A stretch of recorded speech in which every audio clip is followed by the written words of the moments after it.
Hello and welcome to another edition of the E-commerce Odyssey podcast. I'm here with Dim from 3Commerce, and we're going to talk about how to use NFTs to drive your e-commerce sales, which is a bit different. We haven't talked about NFTs before. So, Dim, first off, what are NFTs? Hey, Trevor, thanks for having me. Okay, so what are NFTs? I'll describe or outline this kind of in a non-e-commerce context, just so that That's you good, guys yeah. know what it is, and then we can tie it back into e-commerce and actually make it all relevant. So essentially, what an NFT is, or what it stands for, is a non-fungible token, which means, I mean, in the crypto space and on the blockchain, you've got two different types of tokens. You've got your coins like Bitcoin, where there are 21 million of them, and they're all the same. And then the other kind of version that you have is a non-fungible token, which means it's irreplaceable and it's unique. So that is essentially, if you just think about it as a file of some form that's on the blockchain, it can be an image, it can be a video, it can be a pass, it can be a piece of music, a piece of art, whatever it might be. But it's actually, instead of sitting as a file on your computer, it's sitting up on the blockchain. So we can actually see who owns that NFT. We can transfer it between each other. We cannot replicate it, which makes it quite unique. But in a very short kind of nutshell, it's essentially just a file that represents something on the blockchain that can't be replicated and is unique. Okay. So when it comes to e-commerce, right, Yeah. and NFTs in that space, what a lot of people are doing is essentially using these NFTs as access passes to gain access to either a community of some sort, some certain benefits, perhaps it's special pieces of content, whatever it might be, where a brand or a company will issue a pass, and then the customer that buys that pass can then use it to gain access to these benefits, or this utility that sits behind the NFT. Okay. So is it the same kind of thing that you'd use in, I mean, I haven't heard of people doing this, but for issuing, say, tickets for concerts or something like that? Yeah, exactly. And I think that a lot of, especially the crypto native sort of conferences now, are pretty much all switching over to using NFTs as their ticketing systems, right? Because then, for example, if I buy one of these NFTs, which is my access pass to crypto convention 2023, whatever it might be, and I decide that I don't want to go, I can simply just transfer it to whoever I want to sell it to, right? Some of the really cool things that we can do with it, though, is because it's a digital asset and it's written on the blockchain in code. We can actually write in the code that the original issuer, right? So the people running the convention, when a customer buys an NFT and then sells it on to another customer, the original issuer can take 5%, 10%, whatever cut back, right? So then they're continuing to make money on an ongoing basis based on the resale of their items. And this kind of ties back into e-commerce as well, because if we actually tie NFTs to our products as, say, certificates of authenticity. So if you think about Rolex or Supreme or any of these big brands that have big secondary resale markets, they obviously have an initial kind of revenue that comes from the initial sale, but there's a massive secondary sales volume or secondary sales market that they never get to see a piece of revenue from. So if we Hmm. tie NFTs to this, right, as certificates of authenticity, when John sells his, you know, Yeezy sneakers to Mary, then Adidas will then take a cut from that as well, which encourages and incentivizes them to make sure that the secondary resale experience is a really smooth one for the customers as well. So it kind of creates a win-win. The brands are getting a piece out of that secondary market, and they're incentivized to create a better experience for their customers. But surely, I mean, just specifically talking about that, would that sounds like it's good for the brand, but not so good for the person who owns it. So you're saying in a way that the person would not fully own the product that they have, under those circumstances. They wouldn't fully own the product that Well, they I mean, have. if I buy something, if I buy a Rolex, right? See my two Rolexes I'm wearing. Um, I would want, that belongs to me, right? And I don't really want, if I sell it, I don't want to have to give a cut to Rolex.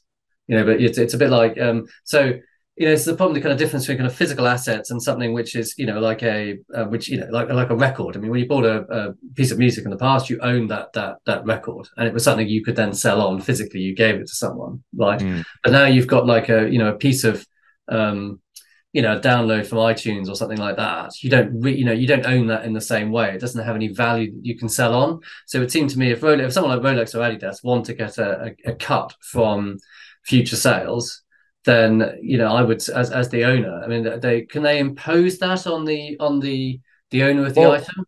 yeah, so not necessarily. I mean, it all comes down to the inherent value that this kind of ecosystem creates for the customer. So when you're buying a Rolex now, currently, you don't really know if that Rolex is legit or not. If you're going to pay $20,000 for a Rolex and you're just getting a piece of paper with it, or more often than not, they're not even sold with their certificates of authenticity because they've been lost over the years or whatever it might Yeah. be. If we put that on the blockchain, sure, you might be paying a 5% premium or a 2% premium or whatever it might be, but it completely solves the problem of fraud and like it's essentially a mechanism for fraud prevention, which protects the customers. So how would you do? Okay, so you've got a physical item like a Rolex, and let's just say it's a new Rolex because that's probably easier. Would you have like a code on the back of the Rolex, or how would you say? Obviously, you've got an NFT, which is one thing, and you've got the physical item, which is another. How do you link the two? Yeah. So obviously there's software that is currently being developed to kind of help facilitate this process. And it's still very, very early days. There's a company called ShopX, and they're doing a lot of this work at the moment. And their plan is to essentially have inside like the clothing tags of clothes and on the inside of shoes and stuff to have a QR code that then links into the software so that when you do sell the shoe or whatever it might be, or you want to make sure that the shoe is a real version, you scan the QR code and it'll show you a transaction on the blockchain. And being on the blockchain, it's immutable, which means it can't be changed or altered, right? So then you've got absolute certainty that it works. Yeah. Okay, because it's a big problem if you take something like, I mean, a lot of these people, a lot of these brands, it's like Hermes or someone like that. They don't really like because I do a lot of selling on eBay and Amazon and stuff like that. And even though there's a bit of a lot of unresolved problems in e-commerce, which I get, and one of them is people's ability to resell items they own. So if you have something like a Hermes watch or something, a Hermes product, they really don't like those things being resold on secondary markets, particularly on eBay. And people, and so they will try and pull all of these listings. Oh wow. Yeah, and because they'll say, oh, it's a fake, and it's very hard, to show that it's not a fake. And I don't know at which point. I mean, there's a real kind of conflict between people's rights to sell an item wherever they want to sell that item and the brands trying to control that. So I wonder, is this going to improve that or not?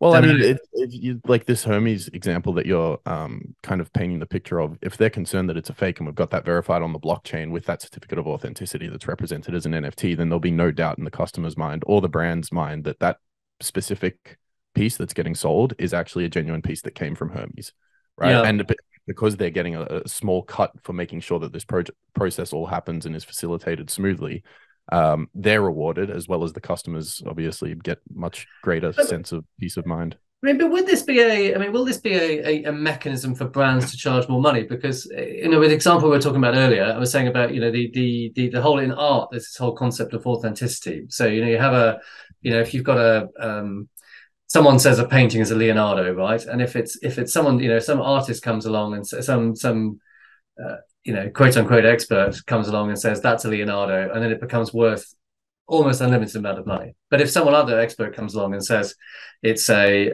fake or it's not a Leonardo, then it becomes worth next to nothing. And all it is just someone's opinion about something. Or another example is one of these Andy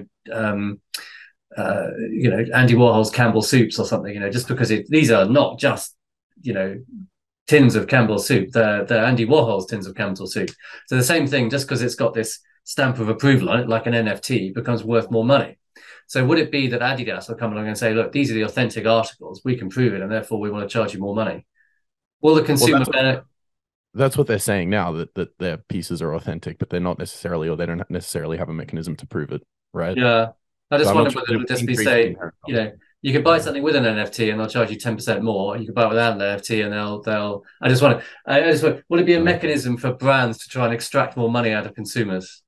Yeah, I'm not sure. I guess we'll have to wait and see. But I mean, that's just one use case for using NFT commerce. The main problem that we're trying to tackle with 3Commerce is using NFTs as a sort of vehicle or medium to run loyalty programs off, right? Yeah.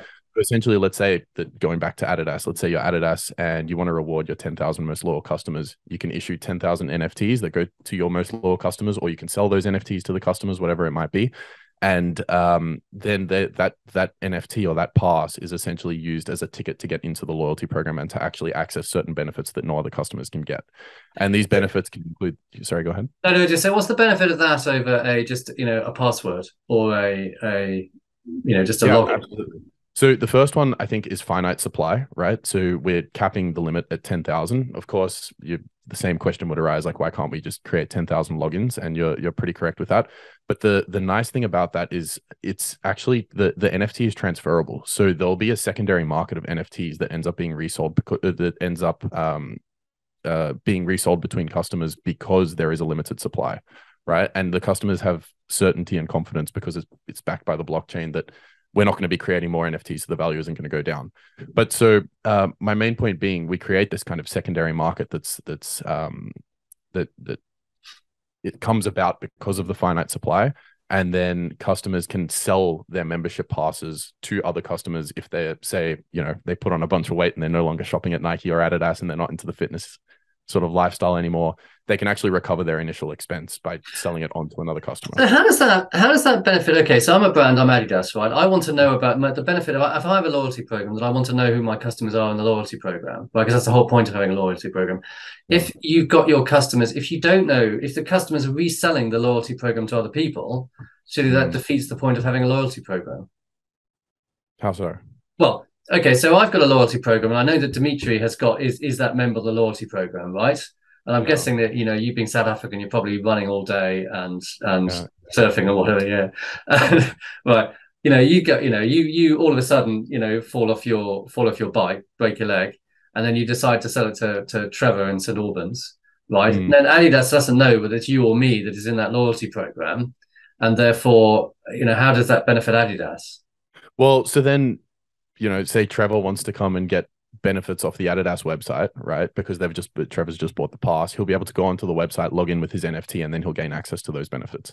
And it's the benefits and providing that value that is going to actually increase the lifetime value of the customer over time. It's kind of like the whole Amazon Prime model, right? If you've got a customer that's bought into a membership program, they're going to be more incentivized to come back and continue shopping more frequently and to spend more. What's the benefit to Adidas over just having a subscription? I mean, because if I'm with Prime, right, you just go onto Prime, you pay that money directly to Amazon. Whereas, what's the benefit to Adidas and having customers trading these things between them? Surely it would be better for Adidas just to the customer go directly to Adidas and just buy that from Adidas. That's a really good question. So going back to the finite supply and the secondary market, right? Because there's a secondary market for these passes and for access into the membership program, it means that obviously there's going to be a floating value over time. So as Adidas grows or provides better benefits to their customers, but mainly as they grow, the value of the passes will also go up.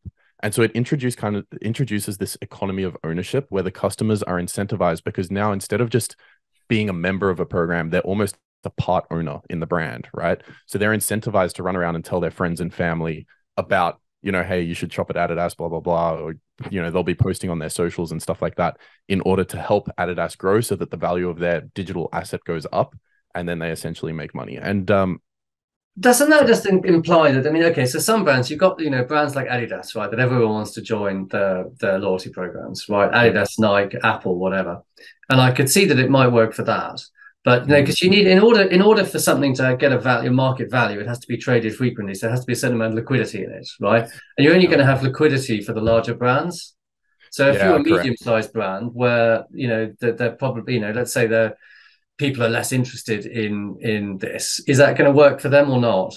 It will. You've just got to start off with a much smaller supply, right? So it's obviously going to be relative to the number of customers you have and the demand for a loyalty program, because with loyalty programs in general, it's not really loyalty programs are not really a means for customer acquisition. They're more so a means for increased lifetime value and bringing more customers on board. And that generally, these loyalty programs are generally marketed to the existing customers of a brand. So obviously, in order for that to work, you'll have to have a certain number of customers that have already kind of been through your business and have had an interaction with you. And then, you can tack a loyalty program on top. It's the same with any Web2 loyalty program or traditional loyalty program. Is this a solution looking for a problem? Sorry to be a bit negative. It could be. It could very well be. I think it definitely solves a lot of problems, though. I mean, in the e-commerce landscape now, we're seeing customer acquisition costs and just generally the cost of marketing skyrocket, as well as with, obviously iOS 14 happened. It became a lot more difficult to track our customers and really gain a grasp on customer behavior, and then obviously give them segmented marketing based on that. So when customers come on board and they buy one of these passes, they're essentially identifying themselves with or to your brand. And with that, as we kind of see this space develop, you're going to have your cryptocurrency wallet that holds this NFT is also going to have any concert tickets, as we spoke to before, pieces of music, whatever it might be. So we can draw a profile on that customer based on what's in their wallet that they share with us when they come to verify the fact that they own an NFT in order to get benefits from your brand. Because I can see it really working for something if you have if you've got there's like a concept. There is there's a real problem with reselling tickets, and there's a real problem with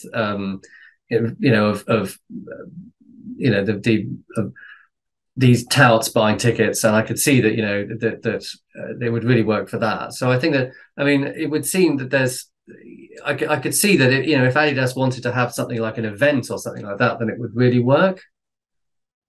I think that would be, I can see, I'm sold on that. That's like a really good idea. So tell me, have you got any examples of how this is being used successfully by brands? Yeah, absolutely. So I think halfway through last year, there was a brand called The Hundreds, which is a US-based clothing brand. And they've been around for 20 odd years now. They released an NFT collection called the Atom Bomb Squad, and they sold 20,000 NFTs. I believe it was something like 0.1 Ethereum. So at the time, all of these transactions had to happen in crypto because the technology just isn't there yet to kind of facilitate this whole process in a very user-friendly way. So that's what we're building with 3Commerce. We're building tech that actually lets customers just come and do this without having to have any cryptocurrency in order to make the purchase or to own their own crypto wallet or anything like that. But I digress. So they released a collection called Atom Bomb Squad that was 20,000 NFTs. And now their brand releases certain clothing colorways or designs or patterns that are only accessible to the token holders. And those pretty much sell out right away just because they've created this group or this community of 20,000 super fanatic customers that then are going around and they're shopping right away. A lot of these guys have set their profile pictures on Instagram to their NFTs, which obviously then ties back to the brand and helps the brand grow. And that brand's really positioned themselves as kind of a market leader or an innovator in this space, and has worked quite well for them. To kind of add to that, their initial NFT sales from that collection was about $10 million. I think I may have mentioned that, which is obviously a really great capital raise. And then, of course, they're getting the secondary resales commissions that come through as well, which maybe I'm just too old. Maybe it's like, yeah. I mean, it's like another example is what's called Reddit now has released their own NFT collections called avatars. And these avatars, when the user of Reddit buys it, and it's a little bit away from e-commerce, but when a user buys it, it's between $9 and $99. They get access to extra communities that other holders can't get access to, or that the general users can't get access to. And that was also a soaring success. So there are use cases out there, and this stuff is definitely working. Bored Ape Yacht Club is another NFT collection that kind of did it the other way around. So they released their NFTs first, and then they released a fashion line alongside the NFTs. And I bought a Bored Ape Yacht Club NFT at the end of 2020, I think. And then when they released their apparel about 6 months ago, they sold out within a couple of hours, just because it's become a breeding ground for these really, really fanatic communities and loyal customers to then. How big do you think a community has to be for it to be successful? Well, it's kind of like a what comes first, the chicken or the egg kind of situation, right? Do you sell the NFTs and then build a community around the NFTs, or do you build a community first? But if you have an e-commerce brand, I would imagine or hope to imagine that you have some kind of, and with what you do, I mean, retail, or it's retail, right? Where it's retail, yeah. A little bit different. But when you've got an e-commerce brand that's selling its own products, they should definitely have some form of community, right? I think it would have to be a considerable size, but it's all relevant to the amount of NFTs you want to sell and how big you want to make this kind of loyalty program, right? If you only have 1,000 people in your community, you're not going to want to sell that many kind of premium NFTs. But if you've got 100,000, then you can go for a much bigger number. So all relevant. Okay. So how is the recent, I mean, crypto's not done so well in the last few weeks. Yeah. Is that affecting you guys, or is just for us, it isn't, just because we're kind of building these loyalty programs that are then backed by the blockchain, but the entire user journey and process requires no knowledge or information about crypto at all. And the way we actually recommend selling these passes is not to even call it an NFT, right, to the customers. It's just an access pass that's then transferred. It's like a digital asset. So for us, not so much, but a lot of our competitors are struggling just because they are selling more typically towards those kind of crypto consumers that already understand and know how it works. And then those guys need to come in with Ethereum or Matic or whatever the cryptocurrency that they're going to use to transact with, and they need to have their own crypto wallets. And that sort of customer base has really obviously shrunk now that the market has also shrunk. So again, for us, just because we're trying to solve that accessibility problem, we're selling to the general consumer and they don't have to have any knowledge of it. So it's not relevant to the crypto markets at all. But yeah, for others, I can't say the same. Yeah, well, fungible is one of my favorite words. I love it. I'm going to you talk Absolutely. about, I just think it's a great word. So, what kind of technology is needed to run this kind of thing? Tell us about your Yeah. technology. Okay, so there are some basic applications out there that can already do it. Shopify is actually leaning very much into this. They've got a whole blog kind of built out now with so if you Google Shopify token gating applications, you'll be able to get a whole list of the different applications. I can't tell you the names of them off the top of my head. But again, the challenge with a lot of these is you're going to have to educate your customer on how to use cryptocurrency in order to facilitate this process, which I think is not ideal. We're releasing our beta in about 3 months, and that is going to essentially solve all of those problems. So customers just log in with a username and password and can transact with US dollars or pounds or whatever it is, and don't need any experience with crypto. So that's called 3Commerce. And if you go to 3commerceprotocol.com, you can check out more and apply for the beta program if you like as well. Okay. So is it difficult? I mean, is it difficult and expensive for brands to do this, or? Yeah, at the moment, it is a little bit difficult. Again, just because I mean, the one route to go down is educating your customers on how to do it the crypto way, which is not ideal, and I wouldn't recommend because obviously you're going to have a lot of drop off just because of that sort of education curve. The other alternative is to build out for yourself what our tool is made to do, which would probably, if you wanted to do it for your brand, would cost well into the tens of thousands of dollars. But if you wait a little bit, it's just going to be a Shopify extension or a Shopify application that plugs straight into your website and deploys all of this for you. So what's the future of NFTs? I mean, how would you see it? You know, if you've got, how would you see this developing for e-commerce brands? Well, what kind of things are they going to be using NFTs for? Yeah, In a so few I think years? the two kind of use cases that we've covered are one, provenance and fraud prevention, which is tying these certificates of authenticity to your products, and then the other one being the loyalty programs. Another big one is it's just left me. We can create like a shop to earn model where customers are paid their loyalty points in a cryptocurrency instead of in just normal loyalty points. And the benefit of that is they can then transfer that out of the ecosystem and that is your own brand's website and actually make use of those points elsewhere or just sell them into dollars, which is nice for the customer, as opposed to giving them points that can only be used on that website. And then finally, and I think a pretty significant one is for product launches. So we see kind of Indiegogo and Kickstarter and platforms like this that essentially e-commerce brands come in with an idea and they do some mock-ups and maybe they create a prototype and then they go and launch that to the market, but they haven't gone through the manufacturing process yet. So you pre-buy the product and then receive the product in 3 months, 4 months, 6 months time, whatever it might be. Now, if we tie, instead of just selling a promise to receive a product, we actually sell an NFT that's representative of that product. And then come shipment time, the customer can then redeem that NFT and their product gets shipped to them. That allows for, again, secondary trading in the interim. So let's say you buy a pair of headphones, it's not going to ship for 3 months. You think, oh, stuff that. I really need a pair of headphones now. You go and buy your headphones. Then also bought this. Now I'm just kind of wasting money when my second lot arrives. You can then just sell that to another customer on the secondary market. Or if you don't necessarily want to wait for 3 months, or you see that you missed out on the actual product launch itself, but the product's shipping in a week, then you can go and buy it from a customer that bought it 3 months ago, or whatever it might be. So it does provide a lot of benefits just in terms of transferability and in particular ownership. You actually own something as opposed to just receiving a promise to receive a product. Okay, so it means it gets part of around this, some of these things where it's difficult to own digital assets and resell them. Exactly. You own your membership into a loyalty program now. You're not simply renting space.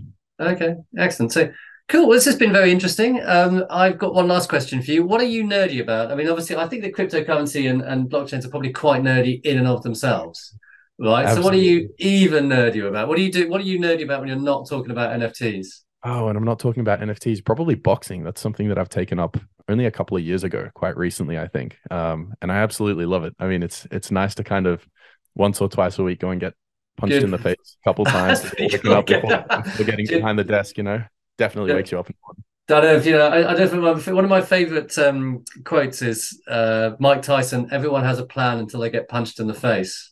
Yeah, absolutely. I think I've learnt a lot about business from boxing as well, and just life in general. For that exact reason, you've got no idea what's kind of coming, and you can't make any mistakes. Otherwise, you're gonna have to pay for them. And I think Yeah. boxing Have is a you very good read The benefit. Fight by Norman Mailer? No, no, The I Fight, haven't. that's a book. You know the Muhammad Ali Rumble in the Jungle? Yeah. Yeah, so it's a book about that. It's a brilliant book. Oh, okay. It's all about, Amazing. because he went to Muhammad Ali was fighting George Foreman in Mm, Manila. Not okay. Manila. No, there was Kinshasa, ahead of the capital of the Congo. Is it begins with a I can't remember anyway. They Mobutu paid money for them to go there. And it was the Rumble in the Jungle and Muhammad Ali beat George Foreman, and it was Norman Mailer was a big fan of boxing, and he went to that. And then there was the Thriller in Manila after that. Okay. I'm a bit Nice. of a fan of Muhammad Ali. Yeah, yeah, no, very cool. Awesome. One of the things I know about. So I'd really recommend that book if you're interested in The fight, boxing. you said. I'll send you a link. Okay, fantastic. Cheers. Great, Dimitri. It's been lovely talking to you, and I think I've learned. Thank you for putting up with my questions, and I've learned a lot about NFTs. I look forward to maybe Fantastic. we'll catch up in a few years, and we'll find out how it's gone. Sounds like a plan. Cheers, Okay. Trevor.